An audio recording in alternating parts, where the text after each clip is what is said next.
We're going to start with the Times.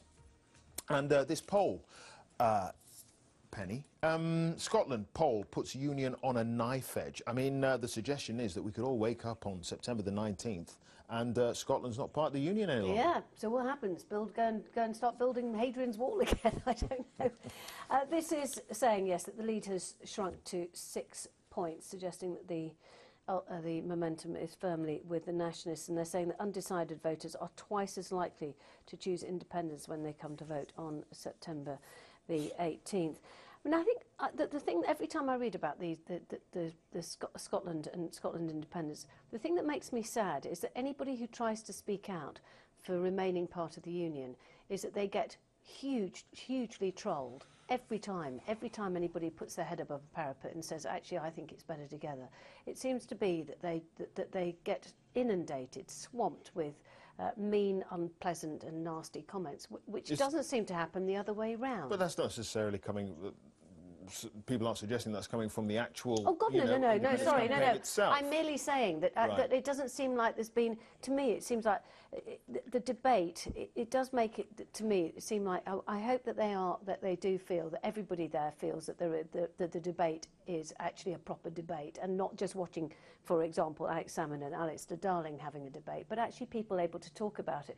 Because when I've spoken to Scottish people living down here who therefore don't have a vote, they all say that when they've said, comments in passing about the fact that they do vote, they do get attacked quite severely. The thing that interests me about what you read out there, though, Penny, was saying the undecided are twice as likely to vote. Well, they're undecided, so how do they know what they're twice as likely to do or not? This is the kind of journalism or the kind of speculation that drives me insane, because actually if you tear that apart, which sounds really important for the pro-independence people, it's really independent.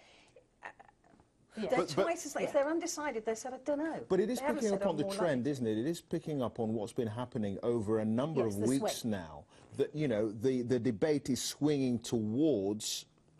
you know, the Yes campaign. And that was my point about the fact that that every time anybody suggests that actually it's better together, they get jumped on quite severely. It is true, particularly if they do it through Twitter or through Facebook. But I suppose the question, Petri, is why there has been this move. Why? I mean, you know, by all accounts, the debates were evenly matched in terms of who's won one and Alistair one and one the other. Exactly. Yeah. To use the football. Yeah, we've had various sort of luminaries from the government coming out and saying, you know, it's not a good idea, it's a bad idea to vote yes, all this kind of stuff. I mean, but yet, despite all that, the swing has been the other way.